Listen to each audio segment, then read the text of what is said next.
What is up, guys? You know what time it is. It's that time where we break up with everything we don't want, we don't need.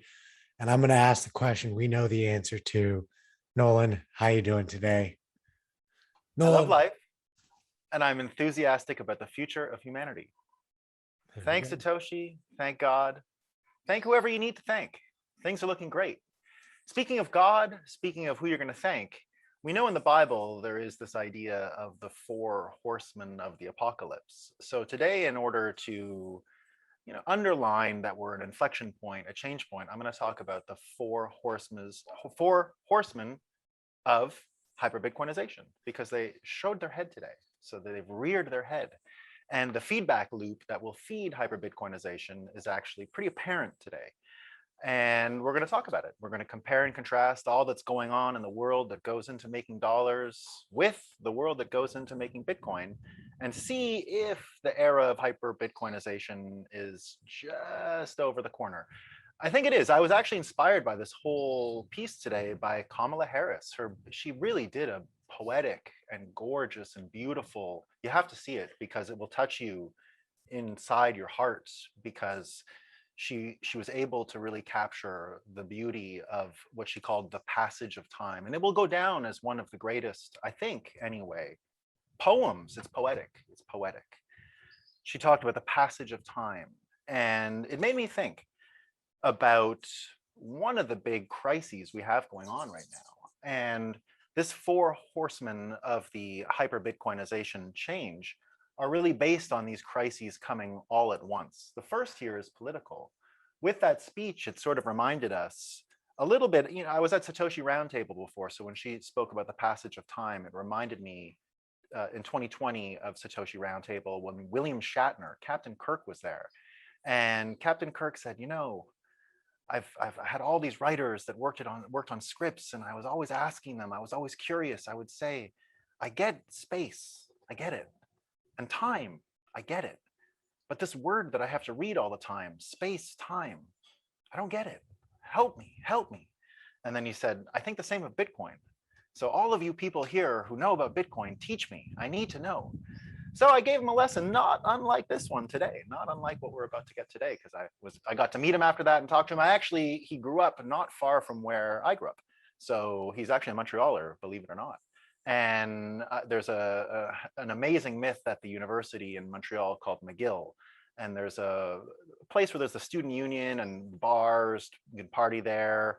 And it's called the William Shatner Building. And I told him and I asked him to confirm the rumor. It was an urban myth in Montreal when I was growing up. It was named after him. Apparently the university, if you remember Dick Pound, he was a guest on this show. He was the fellow who knew all about the tennis player in China being in great shape. He said, no, nothing to see there. So this fellow, Dick Pound, is actually the chancellor of McGill University. And one of the other side jobs these cantillionaires get. Oh, I'm just going to be running all the drugs in the Olympics, and then I'm going to be a chancellor of a university. And these guys are amazing, the kind of output they get. It's incredible. Dick Pound. And so Dick basically in the end said, we're going to name the building after you, Captain Kirk, so give us some money. And William Shatner was like, thanks, bros, peace out, I'm not giving you anything, forget it. So he's got this whole building named after him. He didn't give $1, right? So speaking of the passage of time, he got it all this time for free. Good for him. So political crises that we're going through, we hear speeches like what we heard with Kamala Harris. She became the vice president because it ticked the box. I think everyone can recognize that now. And we're missing out, I think, on, Biden is a little creaky looking, I'd say, but do you really feel confident that the whole system is set up so that the backup plan, like the backup goalie in hockey, is going to win the game? Like, what's going to happen here if he's in trouble? Like, what if the AI machine that creates his facial rendering breaks down one day? What are we going to do? I don't know. It doesn't inspire much confidence.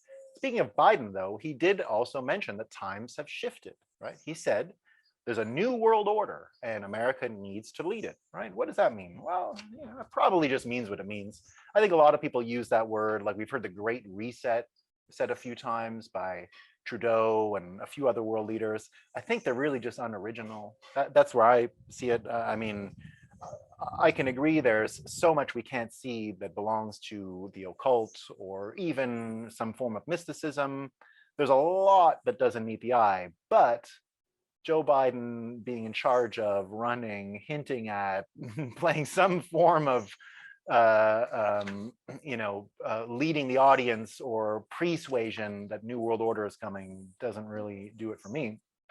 But it does mention what we saw with the currency. And that is that the Federal Reserve is going to have a rate hike. They said yesterday they're going to do it. And it's got all kinds of people talking. So you got Joe Weisenthal, who we follow closely in the Bitcoin space, because he's one of the original journalists to actually pay attention to Bitcoin and everything that was going on in the Bitcoin space. But at a certain point, if you get it wrong so many times, you have to resort to something that I call mind reading. And Joe's entire note today on the interest rate hike is just mind reading. So Joe comes out and says, for a long time, there was a perception the Fed would fight stock market sell-offs. So the idea that if the stock market was going down, the Federal Reserve would intervene and make sure that America didn't suffer a recession due to a stock market sell-off. And that was basically the operating plan that the operating assumption that a lot of people had all this time. So his whole newsletter today is, I wrote about the opposite. Maybe the Fed and Powell is uncomfortable with stock market rallies. So these guys have now come to just mind reading. It's a comic book. It's a comic book. What if Jerome Powell decides to do a thing that he wouldn't normally do? And Sven Henrik, who luckily has seen the light when it comes to Bitcoin, a very big macro guy, a commodity trader, a very big look on bonds, I guess. I don't know everything about him. I know that he trolled Bitcoin for many years and had a huge account because of that, a little bit like the other fellow with the gold, what's his name again? The Schiff or whatever, with the gold, buy gold and all that stuff. And so this Henrik guy was a bit the same. Then he turned into a Bitcoiner, but he reminds everyone that, okay, the Fed has raised rates this time, but in 2018, when they hit 2.5%, this whole thing that Joe Weisenthal was going on, they're not going to be able to handle a stock market crash, but maybe they are now. Maybe they are now. Well, Sven is saying no, because it's one thing at 1%. Yeah, all right, we can all play a game. Okay, I have kids. I know what it's like to go half speed. You're doing great. You're doing great. No problem. You're doing great. But when it comes down to it, the times have shifted. They can't raise interest rates to 2.5%. Sven reminds us they've printed trillions of dollars more. They would have to get to 3, 4, 5% to even get back to the place where they could affect the market to the extent that they did at 2.5% interest rates, and they're not getting there. That's his prediction, and mine too. So you can read Joe Weisenthal's latest romance novel, or you can just not pay attention to the Federal Reserve. These people are out of their minds. Don't bother. It's a waste of your time, right?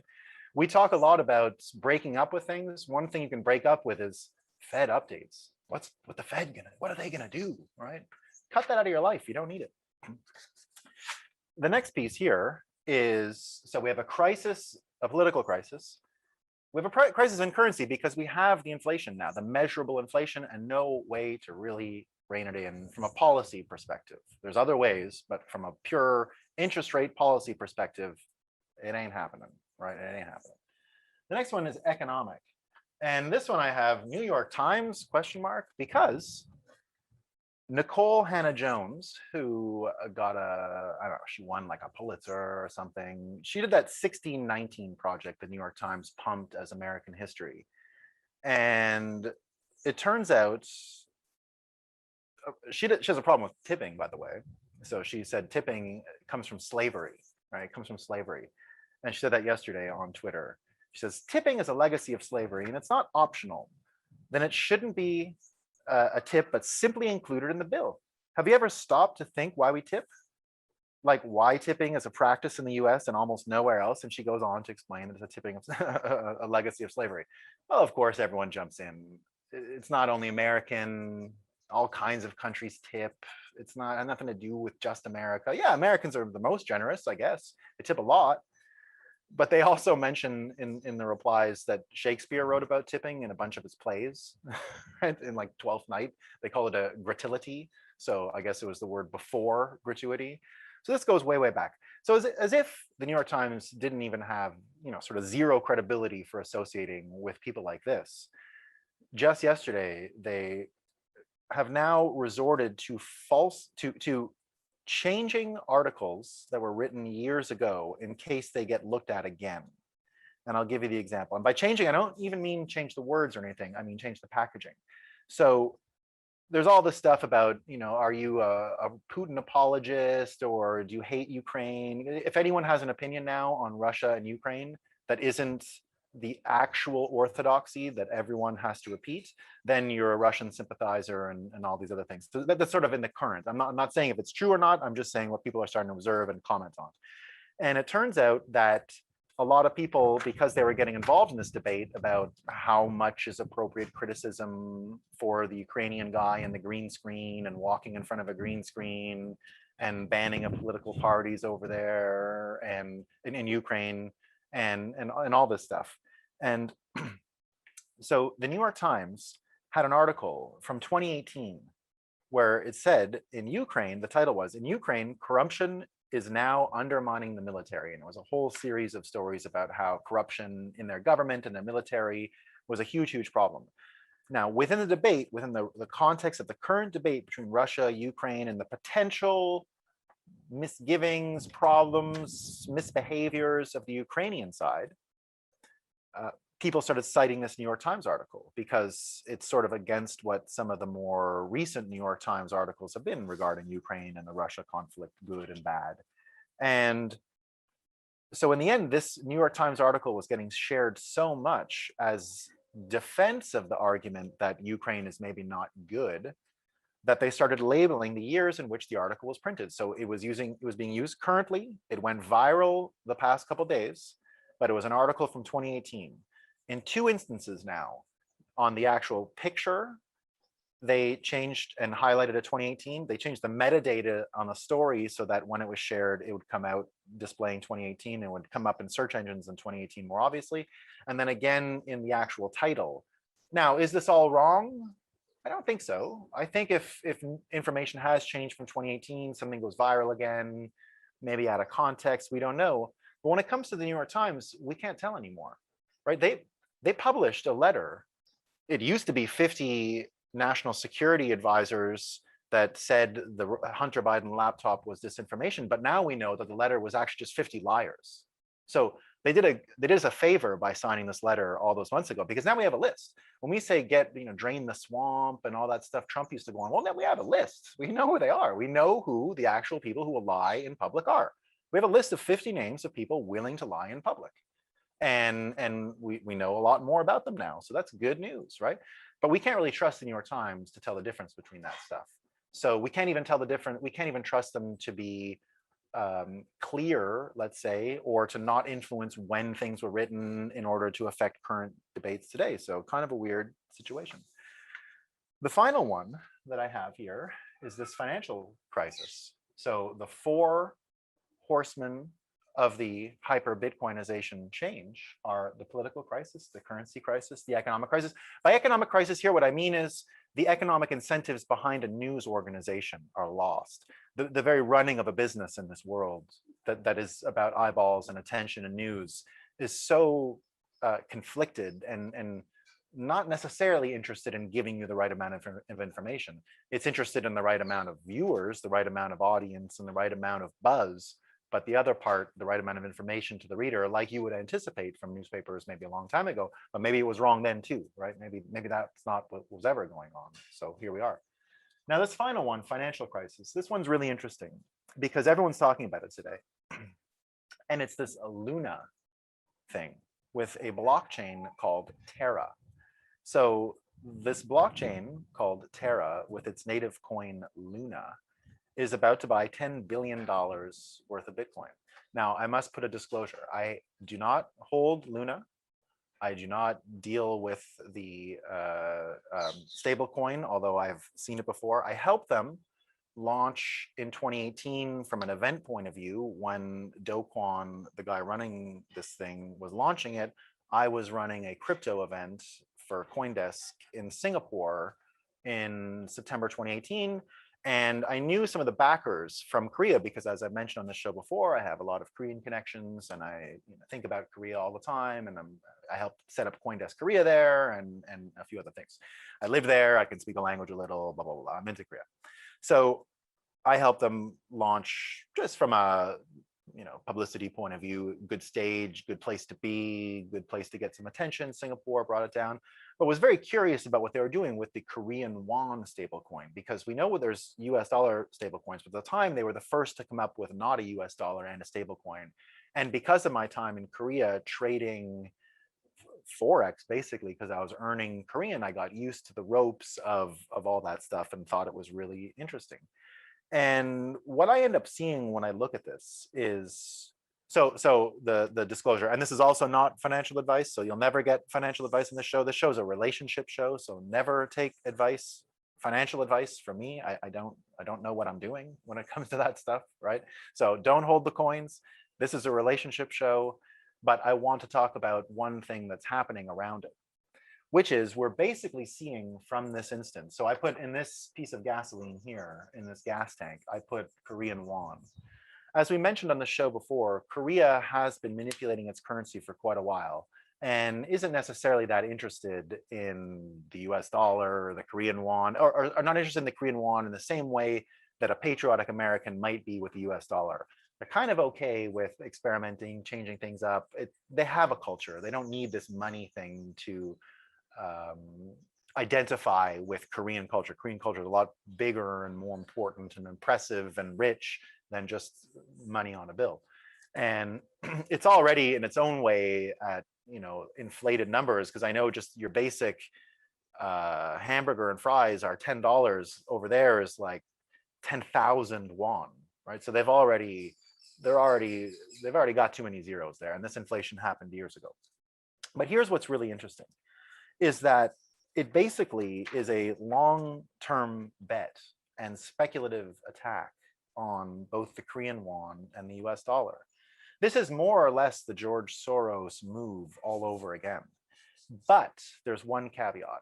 It is being done in a way that we would recognize from private banking era.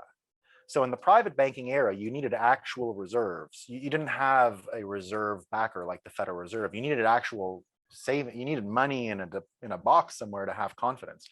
So in the same way that I've always, for Bitcoin, promoted the concept of proof of reserves, because it instills confidence in the institution you're dealing with, because they have it there, they have it there, they're not lending it out to different risk pools, they're not throwing it in with all the degenerate margin traders and all these other guys. They're using it in a way that is responsible and holding it in a secure way, and in general, you'll be able to audit it yourself. So these tools I've always thought of as a really important beacon of confidence for banking as we go forward, in a world where the Reserve Bank doesn't really fulfill the job of confidence any longer and make the world go round and perpetuate things. So in this world, if you can start something that actually just makes a bet that, like I said, interest rates are never going up. The way to think about it is if this Luna Terra blockchain with its reserves ever undergoes this crisis of confidence, they have the Bitcoin in reserve. It's like knowing you have a really special card in a card game, like a trump card, like you can put it down when you need it in order to get through a certain difficult time. And from a psychological point of view, because that's what this show is really about, it's about the psychology engine of pushing this stuff forward. The Terra stablecoin in Korea already has widespread adoption because the economic agents like Kakao, which is kind of like the Korean Google, these guys already got the free Korean money from their central bank. And these guys were already taking that, these successful companies were already taking their quantitative easing printed money in Korea. Now what they're doing is gathering it all together and literally pouring it into Bitcoin. And the way I see it, when you start that engine up and you start this speculative attack it's almost like a banking point of view. You can think of Terra and Luna in a way as a proto crypto bank, in the same way that you might with that Ethereum project MakerDAO. Except it's not all kinds of companies and registrations and who's behind this, and we don't know, and I don't know what's going on there. It's not anything like that. I don't know much more about it, I have received payment from them in order to help them frame events and context and global sort of stuff we talk about on this show, but nothing more than that. So not a holder, not promoting the project, merely stating that it is a horseman of the apocalypse, because we more or less got a quasi crypto bank from Korea that just started up with a Bitcoin reserve in order to fund operations and instill confidence in in what it plans on doing in the future. So in a lot of ways, it is a real financial attack on the dollar, on what Biden would call the old world order, because he thinks there's a new one that he really wants to be in on. So maybe he's out there trying to get some Luna or something like that. That would be good for him. Not for you, not for me. We don't know anything about that stuff. We're here to just talk about it happened, and it adds to this, what I call like a kind of feedback loop here, right? I've got sort of the infinity loop going on here, but what I see happening is with these 4 crises happening at once, and this, what Luna is doing is going to spread around. These are wealthy Koreans who don't, it looks like, feel safe with their Korean won, and sure as shit don't feel safe with the US dollar, have created something that will more or less give them purchasing power, but save their reserves, so that this, what amounts to banking entity, I think that's what it is. I'm putting words in their mouth, but this is how I interpret it, is going to be able to sort of perpetuate and add to this. Like, picture many more of these happening. This red gas tank and yellow nozzle that creates this beautiful orange liquid here that's flowing and greasing up this infinity loop, might just happen sooner than we think. These 4 crises right now are the reason why we want to break up with the dollar world and embrace something new. And so that's the episode for today. That's all I got. Thanks so much, Nolan. It's been a pleasure having you. We're kind of on a tight schedule here because we got another guest coming on right after you. So we will cut to a quick commercial break. We'll bring them on. It's always good to talk to you and look forward to seeing you tomorrow.